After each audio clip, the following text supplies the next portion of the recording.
जालौन जिले के माधवगढ़ थाना क्षेत्र के गोपालपुरा के पास बस पलटने से 5 लोगों की मौत, कई बाराती घायल। अज्ञात वाहन की टक्कर से पलटी बारातियों की बस। बारात चढ़ते ही यूपी में बढ़ी बिजली की मांग, उत्पादन इकाइयां अलर्ट। ग्रामीण इलाकों में कटौती, 6 दिन में करीब 5000 मेगावाट की बढ़ी मांग।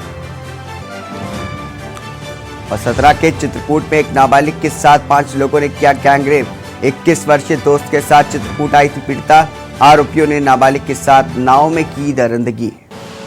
आप देख रहे हैं के न्यूज, खबरों का सारथी।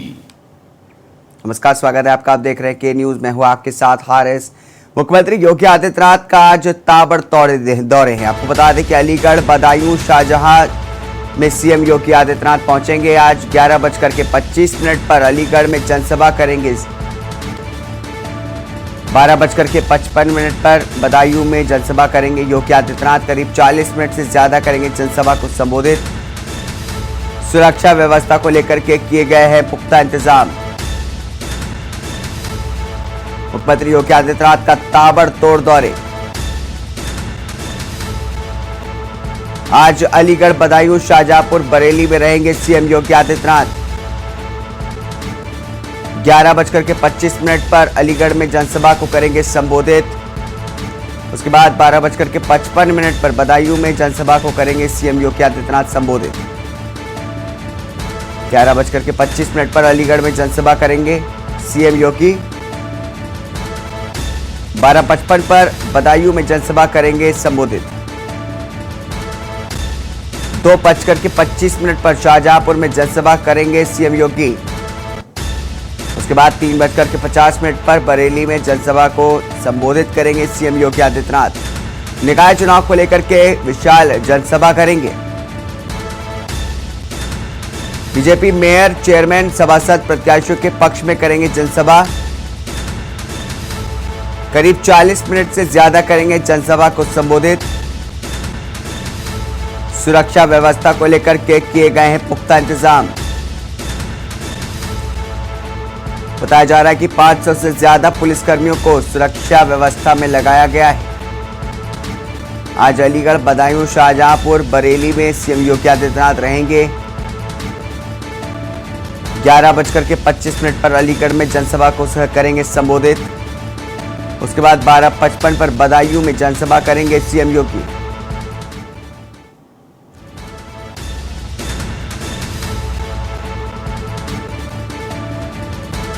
हमारे संवाददाता शानू कुमार बरेली से इस समय लाइव जुड़े हमारे साथ। शानू, जिस तरीके से लगातार सीएम योगी आदित्यनाथ अलग अलग जिलों में जाकर के दौरे कर रहे हैं और सीएम योगी आदित्यनाथ आज जो बरेली आ रहे हैं, उसको लेकर के क्या कुछ तैयारियां की गई हैं वहां पर? देखिए, बिल्कुल आपको बताना चाहूंगा, निकाय चुनाव को लेकर अब सीएम योगी ने दूसरे चरण के जो चुनाव है जो कि 11 मई को होने, उसको लेकर के उन्होंने हुंकार भर दी है और आज लगातार उनके पूरे रोहिलखंड में दौरे हैं। बरेली की बात की जाए, शाहजहांपुर की बात की जाए, अलीगढ़ की बात की जाए, तो तमाम जिलों में आज वो दौरे करेंगे और दौरों के साथ साथ जितने भी बीजेपी के मेयर प्रत्याशी हैं, सभासद प्रत्याशी हैं या फिर नगर पालिका के प्रत्याशी हैं, इन सभी को लेकर के वो चुनाव के लिए वोट मांगेंगे। बरेली की बात की जाए तो देखिए, ये पूरा बड़ा सा विशाल पंडाल लगाया गया है। इसमें करीब हजारों लोग आने की पूरी संभावना जताई जा रही है। जगह जगह से लोग आएंगे। विधान जो जितने भी नगर पालिका क्षेत्र है वहां से लोग आने की संभावना जताई जा रही है और पूरे शहर भर के लोग भाजपा प्रत्याशी के पक्ष में आएंगे और जो कि सीएम योगी अब उनसे वोट मांगने की अपील करेंगे। और साफ तौर पर ये कुर्सियां देख सकते हैं, कुर्सियों से अंदाजा लगाया जा सकता है कि कितनी यहाँ पर हजारों की संख्या में लोगों की आने की संभावना है। साफ तौर पर से मंच विशाल बनाया गया है और बराबर में एक छोटा सा जो मंच बनाया गया, वहां पर उम्मीद जताई जा रही है कि वहां पर भाजपा के जितने भी नगर पालिका अध्यक्ष के प्रत्याशी हुए या फिर सभासद प्रत्याशी हुए, उनको बैठाला जाएगा। तो तमाम तरीके के कयास लगाए जा रहे हैं। लेकिन खास बात यह है कि जो मंच है, मंच पर जिले के प्रभारी मंत्री जयवीर सिंह भी मौजूद रहेंगे, साथ ही साथ कैबिनेट मंत्री धर्मपाल सिंह भी मौजूद रहेंगे और बड़ी बात यह भी है कि संतोष गंगवार जो कि केंद्रीय राज्य मंत्री रहे हैं, वो भी मंच पर मौजूद रहेंगे। तो बरेली के तमाम नेताओं की बात की जाए, वो तो मौजूद रहने ही है, लेकिन सीएम योगी की जब इधर जनसभा होगी तो कहीं ना कहीं वो एक तीर से कई निशाने साधेंगे और साफ तौर पर से जितने भी भाजपा प्रत्याशी हैं उनके लिए वोट मांगने का प्रयास करेंगे। पहले की बात की जाए तो पहले जब विधानसभा चुनाव हुआ था तो सीएम योगी का बरेली दौरा रहा था तो उन्होंने लोगों से वोट मांगी थे और भाजपा प्रत्याशियों के पक्ष में वोट मांगे थे। तो इसी दौरान इस बार भी ऐसा ही हो रहा है। कहीं ना कहीं मेयर जो कि भारतीय जनता पार्टी है वो छोटा सा छोटा चुनाव हो उसको बड़ा सीरियस लेती है और साफ तौर पर जो बड़े बड़े दिग्गज हैं उनको कहीं ना कहीं जमीनी स्तर पर उतारती है। 2 दिन पहले की बात की जाए तो खुद डिप्टी सीएम ब्रजेश पाठक बरेली पहुंचे थे तो उन्होंने भी एक आईएमए हॉल में जो है जनसभा की थी, प्रबुद्ध वर्ग सम्मेलन किया था तो उन्होंने भी वोट मांगे थे, लोगों से वोट मांगने की अपील भी की थी कि आप जो है हमारे भारतीय जनता पार्टी के प्रत्याशी को वोट दें। तो कहीं ना कहीं ये प्रत्याशी मजबूत होता है और प्रत्याशी को वोट मिलता है तो कहीं ना कहीं भारतीय जनता पार्टी को इसका सीधा सीधा फायदा प्रदेश लेवल पर पहुंचता है। करीब सीएम योगी का जो दौरा है वो बरेली करीब 3:50 पर बरेली के जो पुलिस लाइन हेलीपैड है वहां पहुंचेंगे और 5 मिनट के अंतराल में ये बरेली कॉलेज मैदान है, यहां पर वो जनसभा को संबोधित करने आएंगे और करीब 40 मिनट से ज्यादा यहां पर जनसभा को संबोधित करेंगे। और जितने भी लोग हैं, जितने भी यहां पर लोग पहुंचेंगे, प्रबुद्ध वर्ग के लोग की बात की जाए या फिर युवाओं लोगों की बात की जाए तो सभी को वो संबोधित करेंगे और सभी तक जितने भी 5 साल में विकास कार्य हुए हैं, बरेली के मेयर ने विकास कराए हैं, उनके जितने विकास कार्य उनको लोगों तक पहुंचाएंगे और साफ तौर पर से लोगों से अपील भी करेंगे कि इस बार भी भारतीय जनता पार्टी के प्रत्याशी उमेश गौतम को जीत हासिल कराए। तो तमाम तरीके के प्रयास जो है भारतीय जनता पार्टी कर रही है। और समाजवादी पार्टी की बात की जाए, बड़ी बात है कि अभी तक ऐसा कोई भी बड़े लेवल का नेता नहीं बरेली पहुंचा और हालांकि कल की बात की जाए तो प्रदेश अध्यक्ष समाजवादी पार्टी के नरेश उत्तम पटेल पहुंचे थे, लेकिन जिस तरीके का माहौल देखने वाली बात होती है वो नहीं थी। लेकिन इस बार जो भारतीय जनता पार्टी है वो कहीं ना कहीं अपना दमखम दिखा रही है और देखने वाली बात होगी किसका ये जो संबोधन होगा वो कितना कामयाब हो पाएगा। जी इशारों में आपसे जानना चाहूंगा, जिस तरीके से आपने दिखाया कि इतनी कुर्सियां रखी गई हैं, मतलब माना जा रहा है कि भारी भीड़ जुटने वाली है सीएम योगी आदित्यनाथ की जनसभा में, तो क्या ये कहा जा सकता है कि जो चुनाव जो चल रहा है, अभी देखी जा रही टक्कर दोनों पार्टियों के बीच, इस जनसभा, इस रैली के बाद जो है भाजपा के पक्ष में जिस तरीके से भीड़ वहां पर जुटने की उम्मीद जताई जा रही है, तो क्या कहा जा सकता है कि पूरी जो है चुनाव प्रचार एक तरफा हो जाएगा?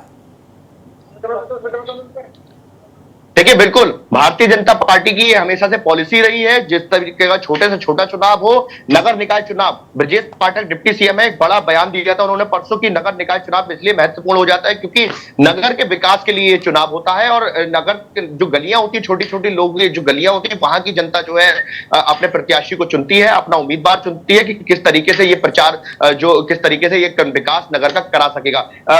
एक तरफा वोट की बात की जाए तो जाहिर सी बात है तस्वीर अभी से साफ होती हुई नजर आ रही है क्योंकि बरेली में समाजवादी पार्टी का प्रत्याशी कोई भी नहीं है। उन्होंने प्रत्याशी उतारा था संजीव सक्सेना को, लेकिन दूसरा प्रत्याशी नरेश जो कि डॉक्टर आईएस तोमर बरेली में से प्रत्याशी निर्दलीय खड़े हुए, तो कहीं ना कहीं समाजवादी की पार्टी के प्रत्याशी अपने आप को कमजोर साबित कर रही थी, इसलिए उन्होंने अपना पर्चा वापस करवाया और अब जो निर्दलीय प्रत्याशी है डॉक्टर आईएस तोमर, समाजवादी पार्टी के वरिष्ठ नेता हैं, उनको कहीं ना कहीं समर्थन देने का प्रयास किया है। और इससे साफ तौर पर से दूसरी बात की जाए बहुजन समाज पार्टी की, तो वहां पर भी एक मुस्लिम उम्मीदवार है जो कि मोहम्मद यूसुफ है, तो वो भी साफ तौर पर से दोनों वोट आपस में काटे जाएंगे और सीधा सीधा इसका असर भारतीय जनता पार्टी को मिलेगा। और भारतीय जनता पार्टी का प्रत्याशी कहीं ना कहीं इस चीज को फायदे में साबित देख भी रहा है कि इसका फायदा उनको साफ तौर पर से मिलेगा। तस्वीरें देखिए, कुर्सियां इतनी हजारों की संख्या में डाली गई हैं, चारों तरफ करीब 4 जगह के कॉलम बनाए गए हैं, उधर कुर्सियां पड़ी हैं, इस बीच में कुर्सियां पड़ी और तमाम इधर की कुर्सियों की बात की जाए तो यहां भी पड़ी। तो आप अंदाजा लगा सकते हैं कि भारतीय जनता पार्टी ने किस लेवल पर तैयारी की है और किस लेवल पर जन संबोधन की तैयारी की है, अंदाजा लगाया जा सकता है। समाजवादी पार्टी इस तरीके का प्रयास भी नहीं कर सकती। जी शानू, बहुत बहुत शुक्रिया इस खबर पर विस्तार से हमें सब कुछ दिखाने के लिए, बताने के लिए बहुत बहुत शुक्रिया। आपको बता दें कि सीएम योगी आदित्यनाथ ताबड़तोड़ रैलियां कर रहे हैं अलग अलग जिलों में। आज बरेली भी पहुंचेंगे। आपने देखा कि किस तरीके से बरेली में तैयारियां की गई हैं सीएम योगी आदित्यनाथ की जनसभा के लिए। आपको बता दें इसके अलावा बदायूं भी पहुंचेंगे सीएम योगी आदित्यनाथ और अलीगढ़ भी जाने वाले हैं। अलीगढ़ के साथ साथ शाहजहांपुर भी पहुंचेंगे।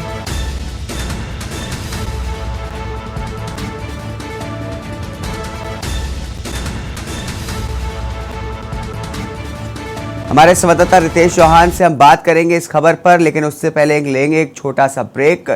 ब्रेक के बाद जल्द वापस आएंगे। आप देख रहे हैं के न्यूज, खबरों का सारथी। ब्रेक के बाद स्वागत है आपका। ब्रेक पे जाने से पहले हम आपको बता रहे थे कि सीएम योगी आदित्यनाथ का आज ताबड़तोड़ दौरे हैं। अलग अलग जिलों में आज जनसभा करेंगे सीएम योगी आदित्यनाथ। आज अलीगढ़, बदायूं, शाहजहांपुर और बरेली में रहेंगे सीएम योगी। 11:25 पर अलीगढ़ में जनसभा करेंगे संबोधित।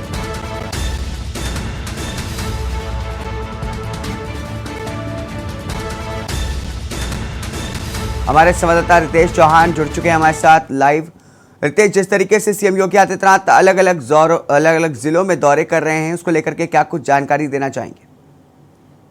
देखिए, बिल्कुल हम बात करें तो बदायूं में भी आज मुख्यमंत्री योगी आदित्यनाथ का जो है प्रोग्राम है, जनसभा को संबोधित करेंगे। यहाँ पर अगर चुनाव की बात की जाए तो 7 नगर पालिका हैं, 14 नगर पंचायतें हैं जिन पर चुनाव होना है। 11 मई को मतदान हो रहा है, 13 मई को मतगणना होगी, जिसमें आज योगी आदित्यनाथ आएंगे बदायूं। 12:45 पर बदायूं पहुंचेंगे, जहां एक जनसभा को संबोधित करेंगे। उसके बाद यहाँ से प्रसाद के लिए रवाना होंगे। रितेश, किस तरीके से तैयारियां की गई हैं सीएम योगी आदित्यनाथ की जनसभा से पहले?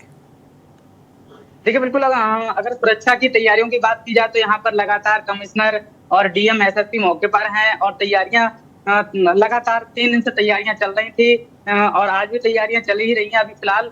और अगर कार्यकर्ताओं की बात की जाए तो यहाँ पर भाजपा जिला अध्यक्ष भी मौजूद हैं और सुरक्षा व्यवस्था की बात की जाए तो यहाँ पर काफी पुलिस बल अभी से मौजूद है। जी रितेश, मैं आपसे जानना चाहूंगा कि सीएम योगी आदित्यनाथ आज पहुंचने वाले हैं बदायूं, लेकिन उससे पहले जो मुकाबला है वहां पर त्रिकोणीय देखा जा रहा है, या फिर सपा और भाजपा के बीच ही मुकाबला होगा, या फिर एक तरफा मुकाबला देखने को मिल रहा है? क्या कुछ वहां पर समीकरण बन रहे हैं? देखिए, बिल्कुल मुकाबला की अगर बात करें तो बदायूं सदर सीट जो है दीपमाला गोयल को भाजपा ने अपना प्रत्याशी बनाया है। यहाँ पर अगर टक्कर की बात की जाए तो पूर्व मंत्री जो आबिद रजा हैं समाजवादी पार्टी से, फातिमा रजा जो उनकी पत्नी है, और दीपमाला गोयल की आमने सामने की टक्कर है। और चर्चा की अगर बात की जाए तो इसमें जो है अभी से कुछ नहीं कहा जा सकता है। 11 मई को मतदान होना है और आने वाली जो मतगणना 13 मई की होगी उसमें साफ जाहिर होगा कि किसकी सरकार बनेगी। जी रितेश, मैं आपसे जानना चाहूंगा, सीएम योगी आदित्यनाथ का आज दौरा है, उसके बाद क्या कुछ जो हवा है वो भाजपा की तरफ हो जाएगी? देखिए, बिल्कुल अगर हवा की बात की जाए और आज जो योगी जी का प्रोग्राम है, यहाँ पर कार्यकर्ताओं को संबोधित करेंगे, लेकिन सबसे बड़ा सवाल ये है कि विकास के नाम पर अगर वोट मांगा जाएगा तो नगर पालिका में बदायूं में अभी जो है भाजपा का माहौल ठीक नहीं है।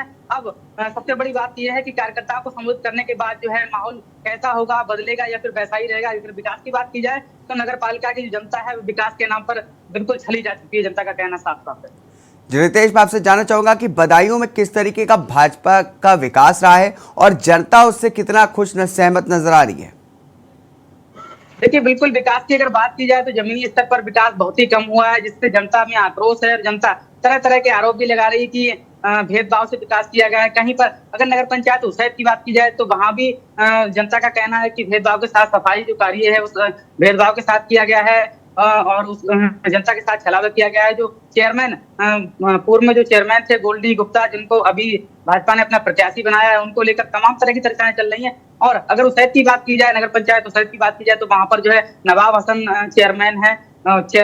पूर्व चेयरमैन थे, उनका और गोल्डी का, भाजपा का, और नवाब हसन निर्दलीय प्रत्याशी है, उनका आमना सामना है। रितेश, ये बताइए कि अगर भाजपा से लोग नाराज वहां पर चल रहे हैं तो किस पार्टी के समर्थन में अधिक वोट जो है वो पड़ सकते हैं और क्या वहां पर तख्ता पलट हो सकता है? देखिए, बिल्कुल मैं आपको अगर बता दूं, यहाँ पर जो है समाजवादी ने बहुत ही कम प्रत्याशियों को अपना सिंबल दिया है। फिलहाल पार्टी से किसी की टक्कर नहीं है। 2-1 प्रत्याशी समाजवादी ने अपना सिंबल दिया है, उन्हीं से टक्कर जो है मानी जा रही है। फिलहाल अगर हम बात करें निर्दलीय प्रत्याशियों को तो निर्दलीय जो प्रत्याशी हैं नगर पंचायतों में उनको अच्छा खासा समर्थन देखा जा रहा है। जी, बहुत बहुत शुक्रिया रितेश, इस खबर पर तमाम जानकारी विस्तार से हमारे साथ बात करने के लिए। तो आपको बता दें कि आज बदायूं दौरे पर सीएम योगी आदित्यनाथ जाने वाले हैं। 3:50 पर बरेली में भी जनसभा को संबोधित करेंगे। निकाय चुनाव को लेकर के वह विशाल जनसभा करेंगे। अगली खबर सिद्धार्थनगर से है। जिले में भाजपा के बागी नेताओं पर गिरी है गाज। अधिकृत प्रत्याशियों के खिलाफ चुनाव लड़ने पर कार्रवाई। अधिकृत प्रत्याशियों के खिलाफ चुनाव लड़ने पर कार्रवाई हुई है। 13 बागी नेताओं को 6 साल के लिए किया गया है निलंबित। इन 13 नेताओं में राकेश दत्त त्रिपाठी, राजू सिंह, श्याम बिहारी निलंबित किए गए हैं। इसके अलावा मणिकांत शुक्ला, नीलम मौर्य, ज्योति साहू निलंबित की गई हैं। सुनील अग्रहरी, पवन पाठक, नवीन अग्रहरी निलंबित हुए। इन नामों में तारा देवी हनुमंत पाठक, विजय कुमार पांडे निलंबित किए गए। जिला संयोजक कन्हैया पासवान ने दी जानकारी। तो सिद्धार्थनगर से खबर आपको बता रहे हैं, जिले में भाजपा के बागी नेताओं पर गाज गिरी है। अधिकृत प्रत्याशियों के खिलाफ चुनाव लड़ने पर कार्रवाई। 13 बागी नेताओं को 6 साल के लिए किया गया है निलंबित।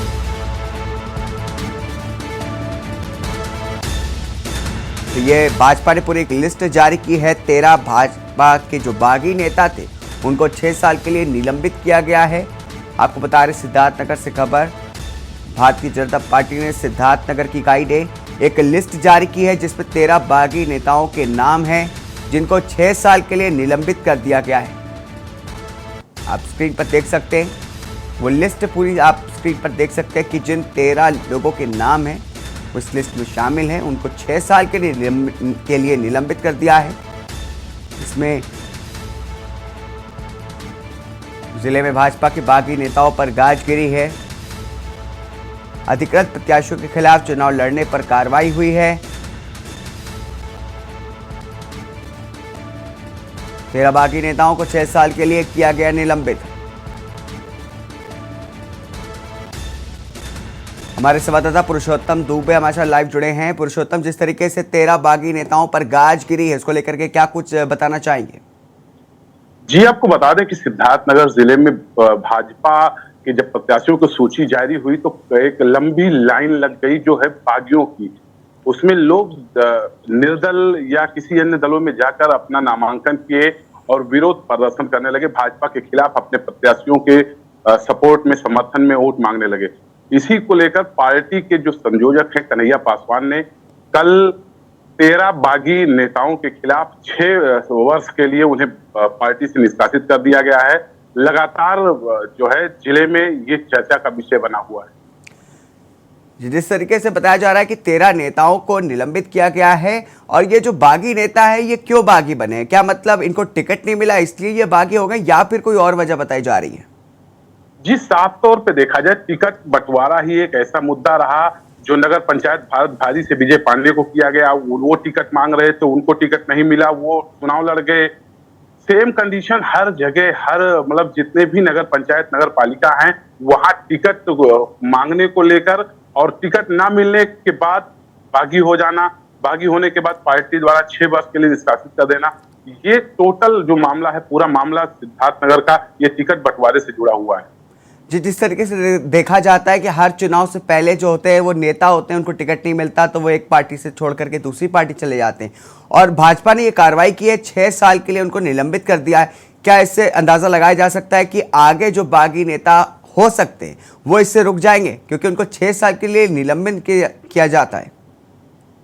जी, कहीं ना कहीं जो है नेता है उनको कहीं ना कहीं लालच होता है कि हम इस पार्टी में जाएंगे, हमको यहाँ टिकट नहीं मिला, वहां जाएंगे, हमारे साथ पब्लिक खड़ी है, तो दल बदल तो चलता रहता है सर। दल बदल हावी रहता है, हर चुनाव में ही हमने देखा है कि दल बदल चलता रहता है, निष्कासित होते हैं, फिर दूसरी पार्टी अपने में एंट्री कराती है। मतलब ये खेल जो है निष्कासन के बाद हमको नहीं लगता कि कहीं रुकने वाला है, क्योंकि हर कोई चाहता है कि मुझे टिकट मिले, मैं MLC बनूं, MP बनूं, नगर पंचायत अध्यक्ष बनूं। ये सिलसिला निष्कासन के बाद भी मुझे नहीं लग रहा है, जहां तक राय है मेरी, कि ये रुकने वाला नहीं है सर। जी, तो माना जा सकता है कि ये जो पूरा जो बागी होने का जो कारण है वो सिर्फ टिकट ना मिलने का है, बल्कि इसका नहीं है कि किस पार्टी की हवा चल रही है और उस पार्टी का दामन थाम ले जिस पार्टी की हवा चल रही है। नहीं, साफ तौर पे केवल टिकट बंटवारे का ही पूरा मामला है। टिकट बंटवारे को लेकर ही लगातार सिद्धार्थनगर जिले में, और एक पार्टी नहीं कई पार्टियों में, लगभग सभी पार्टियों में विरोध प्रदर्शन चल रहा है। लेकिन भाजपा जो है वो अनुशासित पार्टी है, और कहीं ना कहीं अनुशासन दिखाते हुए भारतीय जनता पार्टी ने 13 लोगों को 6 वर्ष के लिए जो निलंबित किया, ये साफ तौर पे संदेश दिया है अपने कार्यकर्ताओं को कि अब नहीं, अगर आप लोगों ने और विरोध किया तो ये लिस्ट और लंबी भी हो सकती है। जी, तो एक ये भी वजह होती है कि अक्सर जो है लोग पार्टी से इसलिए बागी हो जाते हैं क्योंकि उन्होंने कई साल तक मेहनत की होती है, और दूसरे पार्टी से आप प्रत्याशी ला करके उनको टिकट दे देते हैं। क्या ये वजह हो सकती है जिसकी वजह से लोग पार्टी छोड़ रहे हैं? एक एक नगर पंचायतों में आपको बताना चाहूंगा कि एक एक नगर पंचायतों में बीजेपी के करीब 3 से 4 कैंडिडेट जो है वो टिकट मांग रहे थे। और जब टिकट की लिस्ट फाइनल होती है उसी रात में ही कुछ जो है नेता वो दूसरी पार्टी से जाकर भी टिकट लेते हैं, कुछ निर्दलीय हो जाते हैं जहां उनको टिकट नहीं मिलता। साफ तौर पे आपको बता दें कि मेन वजह यही रही कि अगर 4 लोग टिकट मांग रहे थे, एक का टिकट फाइनल हुआ तो 3 की नाराजगी तो तय है। 3 में 1-2 को मना लिए तो एक तो हर हाल में चुनाव लड़ेगा ही। साफ तौर पे मेन वजह जो दिखाई पड़ रही है वो टिकट बंटवारा ही मेन वजह। सिद्धार्थनगर जिले में ये जो 13 लोगों पर कार्रवाई हुई, टिकट बंटवारा ही इसमें मेन वजह है। जी बहुत बहुत शुक्रिया रितेश, इस मामले पर तमाम जानकारी हमारे साथ साझा करने के लिए। तो जिला संयोजक पासवान ने हम लोग को जानकारी दी है कि जिस तरीके से 13 नेताओं की लिस्ट जारी की है भाजपा ने, बागी नेताओं की लिस्ट जारी करके उनके 6 साल के लिए निलंबित कर दिया है।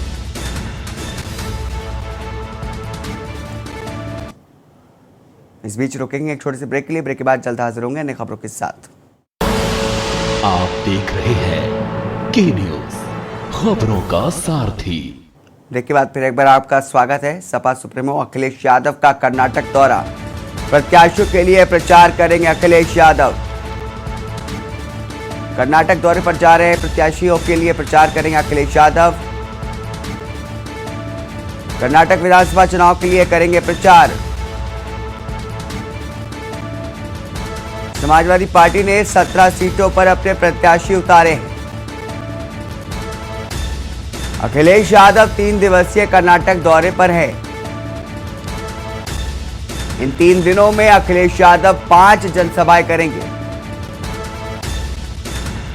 इसके साथ ही अलग अलग विधानसभा क्षेत्र में प्रचार करेंगे अखिलेश यादव। आपको बता दें कि आज भी कर्नाटक में अखिलेश यादव प्रचार करने के लिए पहुंचे हुए हैं। तो बड़ी खबर आपको बता रहे हैं, सपा सुप्रीमो अखिलेश यादव का कर्नाटक दौरा शुरू हो चुका है। 3 दिवसीय दौरे पर कर्नाटक गए अखिलेश यादव। प्रत्याशियों के लिए प्रचार करेंगे अखिलेश यादव। कर्नाटक विधानसभा चुनाव के लिए प्रचार करेंगे सपा सुप्रीमो अखिलेश यादव।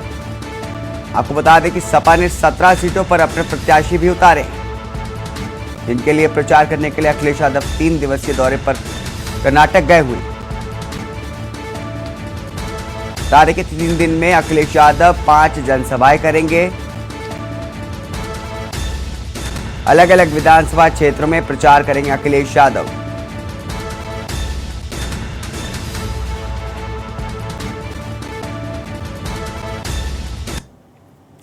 वहीं पूर्व सीएम अखिलेश यादव का मेरठ दौरा कल है। सपा प्रत्याशी सीमा प्रधान के लिए रोड शो करेंगे पूर्व सीएम अखिलेश यादव। हवाई पट्टी से सीधे लिसाड़ी से शुरू होगा रोड शो।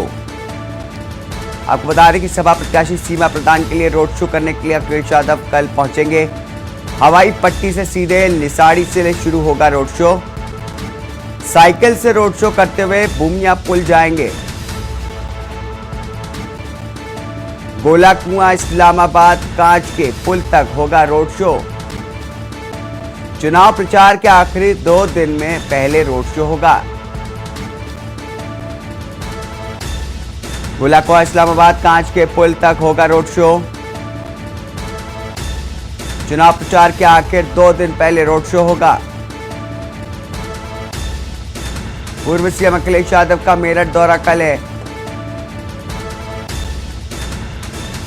सपा प्रत्याशी सीमा प्रधान के लिए रोड शो करेंगे। हवाई पट्टी से सीधे लिसाड़ी से शुरू होगा रोड शो। साइकिल से रोड शो करते हुए भूमिया पुल जाएंगे अखिलेश यादव। बताया जा रहा है कि हवाई पट्टी से सीधे लिसाड़ी से शुरू होगा इनका रोड शो और साइकिल से रोड शो करते हुए भूमिया पुल तक जाएंगे।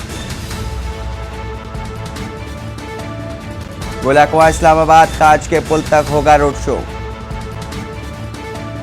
चुनाव प्रचार के आखिर 2 दिन पहले रोड शो होगा। पूर्व सीएम अखिलेश यादव का मेरठ दौरा कल।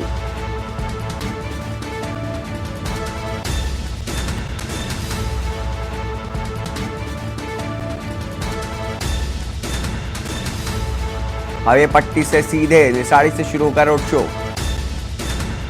साइकिल से रोड शो करते हुए भूमिया पुल तक जाएंगे। हवाई पट्टी से सीधे लिसाड़ी से शुरू होगा रोड शो।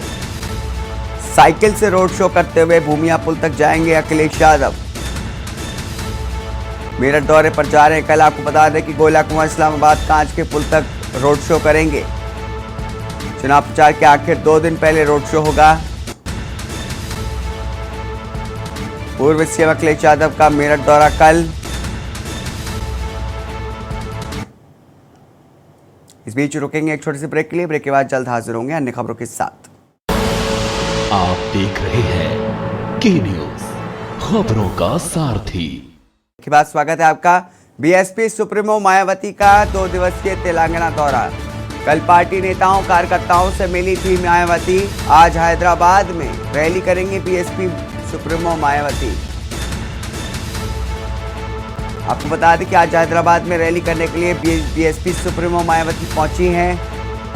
सरूर नगर स्टेडियम में आज रैली को संबोधित करेंगी मायावती।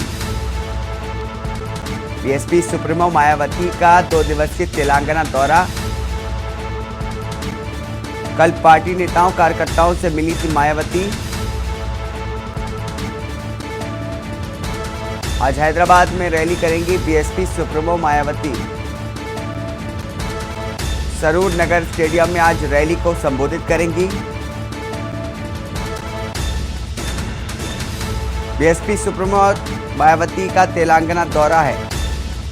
कल पार्टी नेताओं कार्यकर्ताओं से मिली थी मायावती। आज हैदराबाद में रैली करेंगी बीएसपी सुप्रीमो मायावती। सरूर नगर स्टेडियम में आज रैली को संबोधित करेंगी। बीएसपी सुप्रीमो मायावती का 2 दिवसीय तेलंगाना दौरा। कल पार्टी नेताओं कार्यकर्ताओं से मिली थी मायावती। आज हैदराबाद में रैली करेंगी बीएसपी सुप्रीमो मायावती। सरूर नगर स्टेडियम में आज रैली को संबोधित करेंगी। बीएसपी सुप्रीमो मायावती का 2 दिवसीय तेलंगाना दौरा।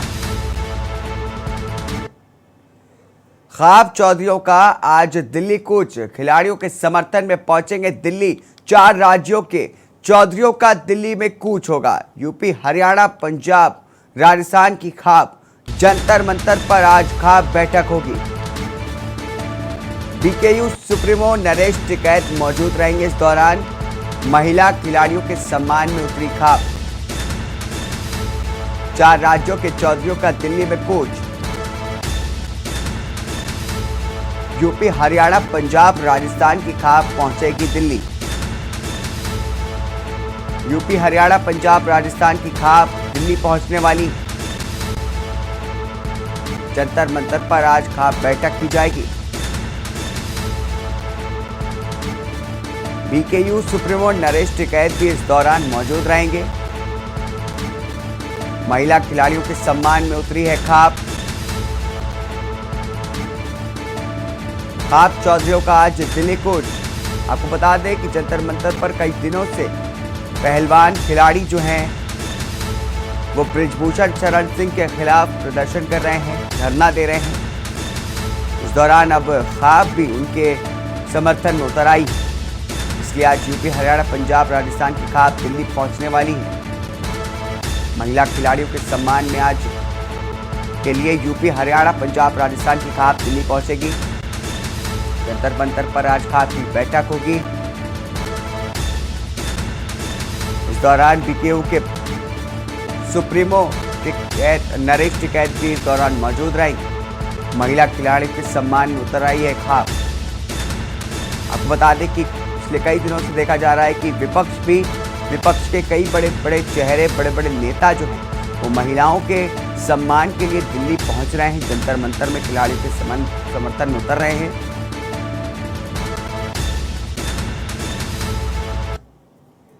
लखनऊ से खबर है, 21 मई को हज यात्रियों की पहली फ्लाइट जाएगी। 15 मई तक बकाया रकम हज यात्रियों को करना होगा जमा।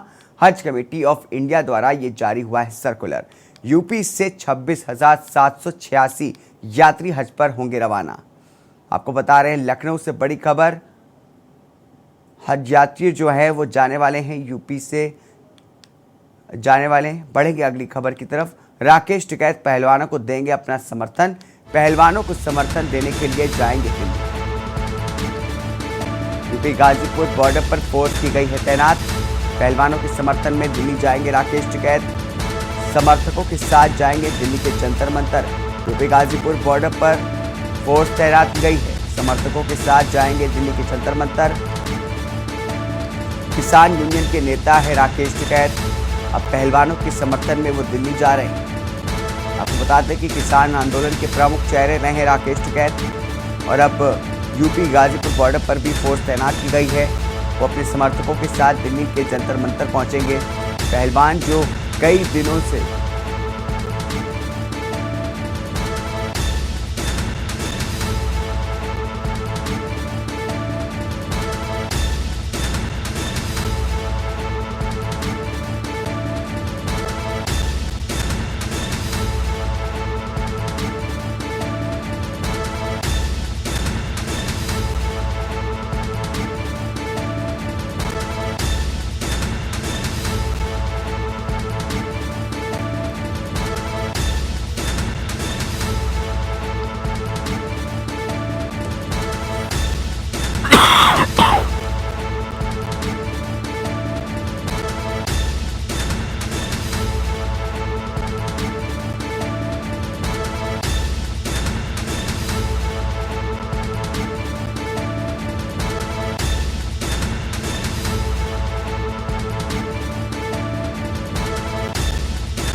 रुकेंगे एक छोटे से ब्रेक के लिए। ब्रेक के बाद जल्द हाजिर होंगे अन्य खबरों के साथ।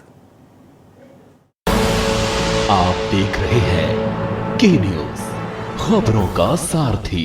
ब्रेक के बाद स्वागत है आपका। लखनऊ से खबर आपको बता दें, 21 मई को हज यात्रियों की पहली फ्लाइट जाएगी। 15 मई तक बकाया रकम हज यात्रियों को करना होगा जमा, और हज कमेटी ऑफ इंडिया द्वारा ये जारी सर्कुलर हुआ है। आपको बता दें कि यूपी से करीब 26,786 यात्री हज पर रवाना होंगे। बड़ी खबर आपको बता रहे हैं लखनऊ से, यहां पर 21 मई को हज यात्रियों की पहली फ्लाइट जाएगी।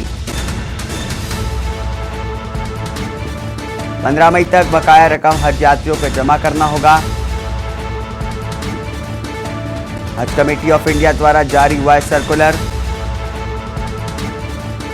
यूपी से करीब 26,786 यात्री हज पर रवाना होंगे। लखनऊ से खबर आपको बता रहे 21 मई को हज यात्रियों की पहली फ्लाइट जाएगी। 15 मई तक बकाया रकम हज यात्रियों को करना होगा जमा। हज कमेटी ऑफ इंडिया द्वारा जारी हुआ है सर्कुलर। यूपी से 26,786 यात्री हज पर रवाना होंगे।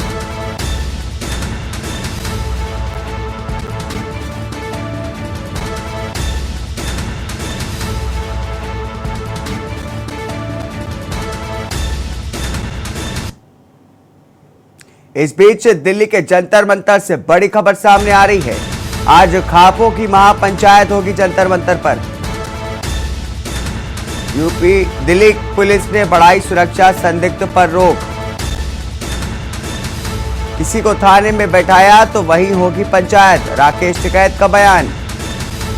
जंतर मंतर पर आज खापों की महापंचायत। जंतर मंतर पर आज खापों की महापंचायत का आयोजन होगा। आपको बता दें कि राकेश टिकैत दिल्ली जा रहे हैं। दिल्ली पुलिस ने सुरक्षा बढ़ा दी है, संदिग्धों पर रोक लगा दी। किसी को थाने में बैठाया तो वही होगी पंचायत, राकेश टिकैत ने दिया बयान। जंतर मंतर पर आज खापों की महापंचायत। आपको बता दें कि पहलवानों के समर्थन में जंतर मंतर पर राकेश टिकैत अपने समर्थकों के साथ वहां पर पहुंचेंगे, उनके समर्थन में आंदोलन करेंगे। महापंचायत होगी। दिल्ली पुलिस ने इसके मद्देनजर सुरक्षा को बढ़ा दी है, संदिग्धों पर रोक लगा दी है। इसके बाद राकेश टिकैत ने बयान दिया कि किसी को भी थाने में बैठाया तो वहीं पर महापंचायत कर देंगे। महापंचायत पर होगी आज जंतर मंतर पर महापंचायत, खापों की महापंचायत होगी। आपको बता दें कि यूपी, हरियाणा, राजस्थान समेत कई राज्यों के खापे जो है वो जंतर मंतर पर आज पहुंचेंगी। समर्थकों जो पहलवान हैं उनसे बात करेंगे। आपको बता दें कि काफ़ी दिनों से जो है जंतर मंतर पर पहलवानों का प्रदर्शन जारी है। बृजभूषण शरण सिंह के खिलाफ यौन उत्पीड़न का मामला था, जिसके खिलाफ पहलवान जो है काफ़ी दिनों से धरना प्रदर्शन कर रहे हैं, आंदोलन कर रहे हैं। हमारे संवाददाता प्रवेश वर्मा लाइव जुड़े हमारे साथ। प्रवेश, जिस तरीके से अब लगातार जो है विपक्ष के नेताओं के बाद अब राकेश टिकैत की भी एंट्री हो गई है जंतर मंतर पर, इसको लेकर के क्या कुछ बताना चाहेंगे? मैं आपको बता दूं कि पहलवानों के समर्थन में राकेश टिकैत पहले ही ऐलान कर चुके थे। उसके अलावा आज हरियाणा से अलावा मैं बात करूं कई राज्यों की जो खाप पंचायतें हैं, चाहे वो राजस्थान हो, चाहे हरियाणा हो या अन्य राज्य हो, वो भी दिल्ली पहुंचेंगे। तो वहीं पर आज किसान महापंचायत भी होगी, जिसमें किसानों के साथ साथ राकेश टिकैत भी पहुंचे हैं और उन्होंने आह्वान किया है कि हजारों की संख्या में ट्रैक्टर लेकर वहां पर पहुंचे।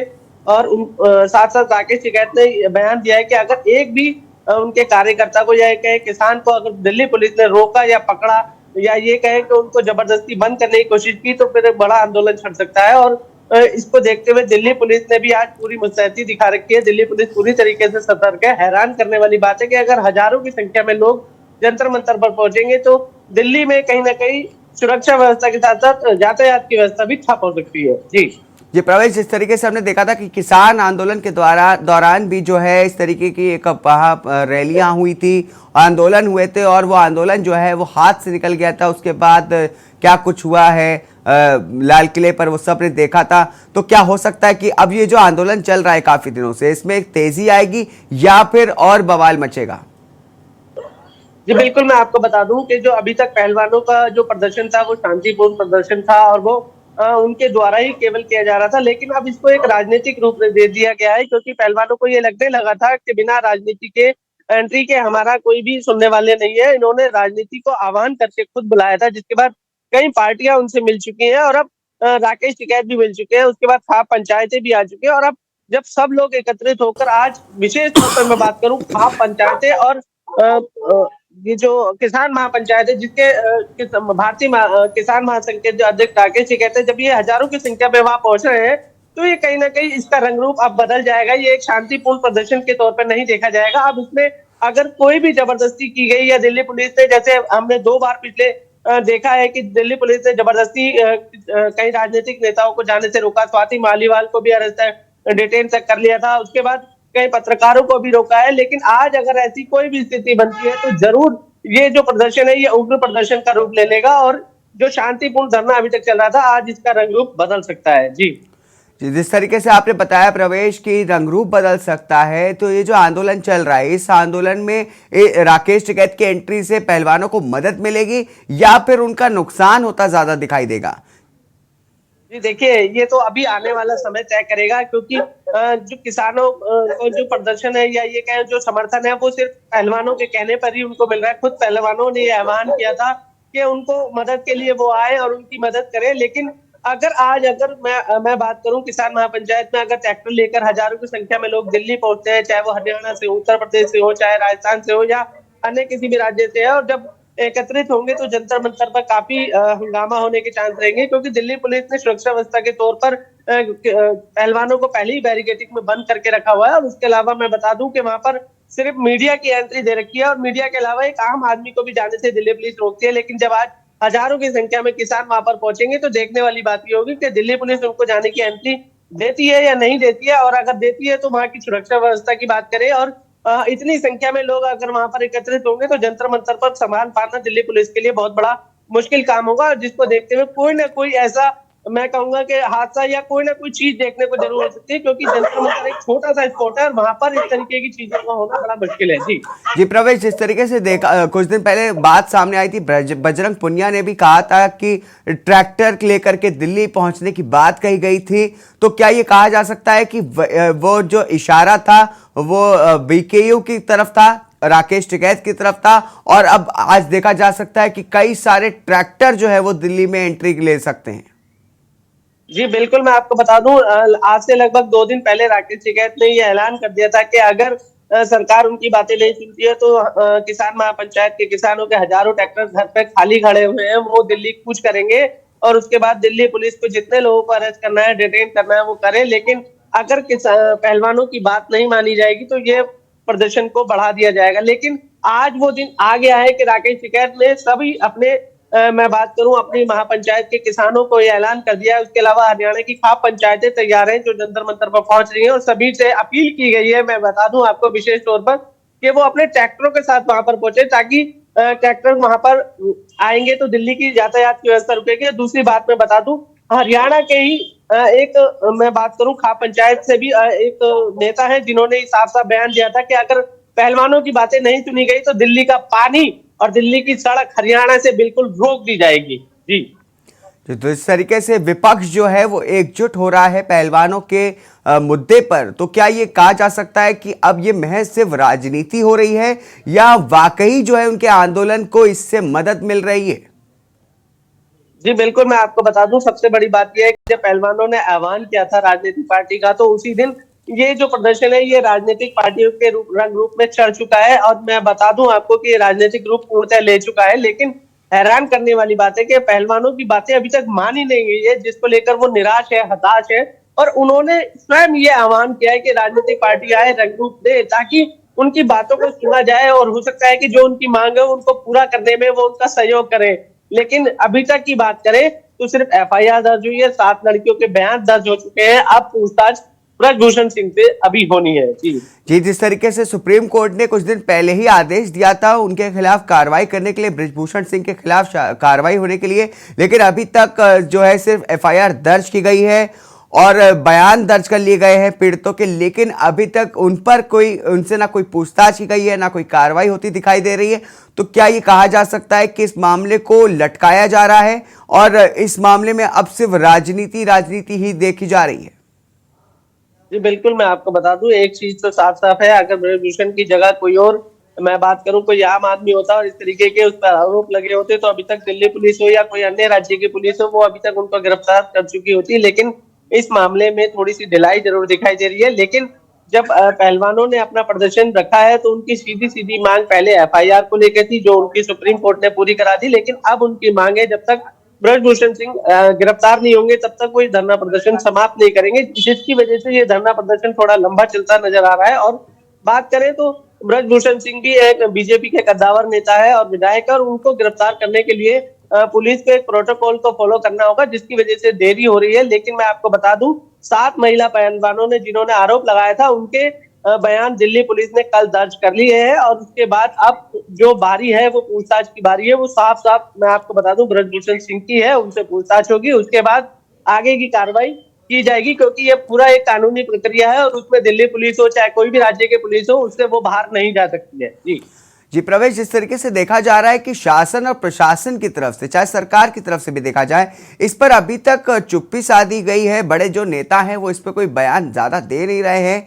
तो क्या कुछ इस मामले को लटकाया जा रहा है? क्यों वो इस मुद्दे को इतना बड़ा बनने दे रहे हैं? जी देखिए, बात अगर दोनों पक्षों की करें तो दोनों पक्षों से बड़ी हैरानी, और मैं अपनी बात करूं तो मैं खुद इस बात को लेकर हैरान हूं, क्योंकि अगर 7 महिला पहलवानों की बात करें तो उनका कहना है कि हमारे साथ सेक्सुअल हरासमेंट हुई है, हमारे साथ छेड़छाड़ की कोशिश की गई है। लेकिन बात अगर ब्रजभूषण के बयान की करें तो उसमें उनका साफ साफ कहना है कि वो मेरी बेटी जैसी है, उनको जब जीत का माहौल होता है तो सिर्फ उनको खुशी के जश्न में मैंने गले लगाया है और इस तरीके की मेरी कोई भावना नहीं थी। तो दोनों की जो बयान है उसमें थोड़ा विरोधाभास है और जिसको लेकर दिल्ली पुलिस को अभी जांच कर ये खुलासा करना है। मैं आपको बता दूं 7 महिला पहलवानों ने जब कल अपना बयान दर्ज किया तो उसमें सबसे बड़ी हैरानी की बात जो सामने निकल कर आ रही है कि दिल्ली पुलिस ने जब उनसे दिन और तारीख की बात की तो वो 7 पहलवानों की बात करूं तो कोई भी महिला पहलवान ये नहीं बता सकी कि वो कौन सी तारीख का मतलब ये हादसा था या ये कहे कौन से दिन का था। लेकिन उन्होंने अपने बयान दर्ज करा दिए हैं और अब ब्रजभूषण सिंह की बारी है। जी प्रवेश, बहुत बहुत शुक्रिया इस मामले पर विस्तार से हमारे साथ बात करने के लिए।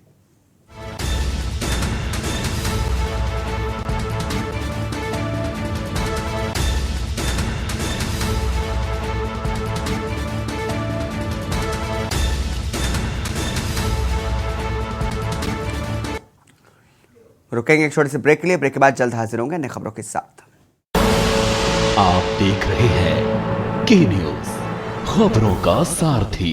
ब्रेक के बाद स्वागत है आपका। मुख्तार अंसारी से जुड़ी बड़ी खबर आपको बता रहे हैं।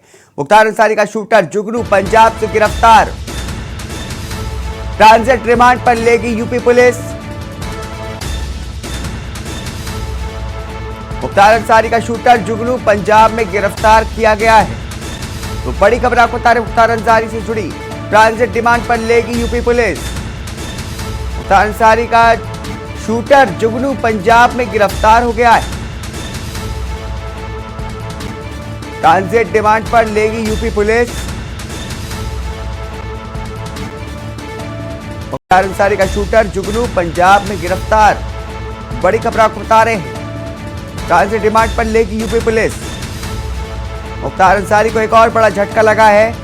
मुख्तार अंसारी का शार्प शूटर जुगनू पंजाब में गिरफ्तार किया गया है। ट्रांजिट रिमांड पर लेगी यूपी पुलिस।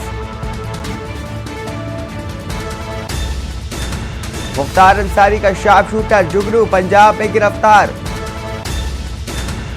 ट्रांजिट रिमांड पर लेगी यूपी पुलिस। मुख्तार अंसारी का शूटर जुगनू पंजाब में गिरफ्तार, ट्रांजिट रिमांड पर लेगी यूपी पुलिस।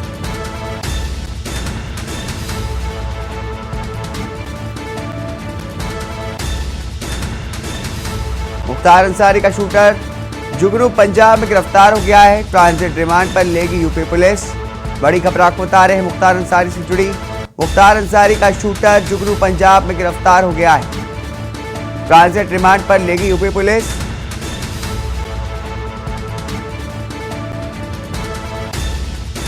मुख्तार अंसारी का शूटर जुगनू पंजाब में गिरफ्तार, ट्रांजिट रिमांड पर लेगी यूपी पुलिस।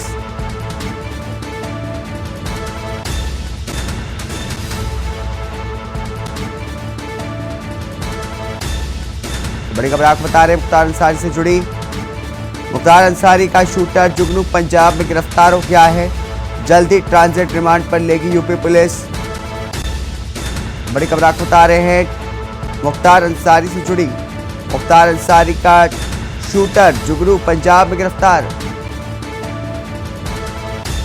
हमारे संवाददाता इकरार खान गाजीपुर से हमारे साथ लाइव जुड़े हैं। इकरार, जिस तरीके से अब खबर आ रही है जो कि जुगनू जो मुख्तार अंसारी का शूटर है वो पंजाब में गिरफ्तार किया गया है, इसको लेकर के क्या कुछ अधिक जानकारी है? जी बता देना चाहता हूं कि मुख्तार अंसारी का शूटर और मुख्तार में बहुत करीबी माने जाने जुगनू को पंजाब पुलिस ने गिरफ्तार किया, जिसको यूपी पुलिस तौर पर रिमांड पे लेगी। जी और क्या कुछ जानकारी सामने आ रही है जुगनू के लेकर के?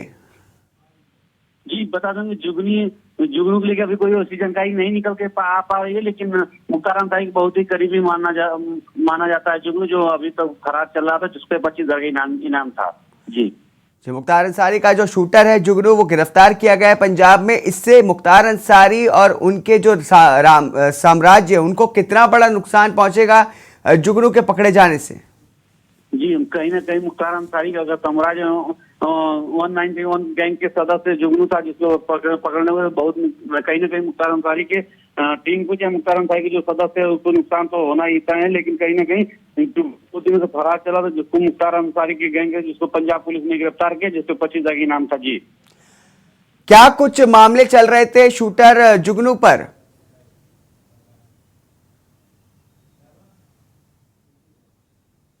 है कि मुख्तार अंसारी के बहुत ही करीबी में है, जो कारण बस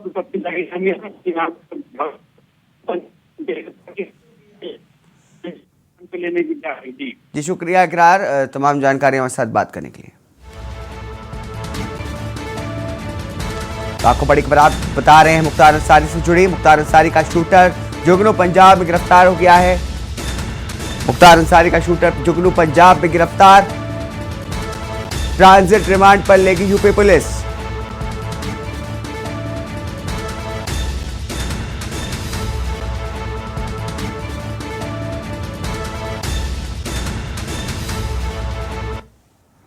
वहीं अगली खबर आपको बता दें, यूपी एटीएस की छापेमारी। यूपी में पीएफआई के खिलाफ एटीएस का छापा, 5 शहरों में 13 संदिग्धों को उठाया। मेरठ में पत्नी का इलाज कराने आए सपा नेता को पकड़ा गया है। यूपी में पीएफआई के खिलाफ एटीएस का छापा। यूपी में पीएफआई के खिलाफ एटीएस ने छापेमारी की है। बड़ी खबर आपको बता रहे, 5 शहरों में 13 संदिग्धों को उठाया गया है यूपी एटीएस द्वारा। मेरठ में पत्नी का इलाज कराने के लिए सपा नेता को पकड़ा है। यूपी में पीएफआई के खिलाफ एटीएस का छापा। यूपी में पीएफआई के खिलाफ एटीएस ने छापेमारी की है। इन खबरों के साथ इस बुलेटिन में बस इतना ही। नमस्कार। आप देख रहे हैं के न्यूज, खबरों का सारथी।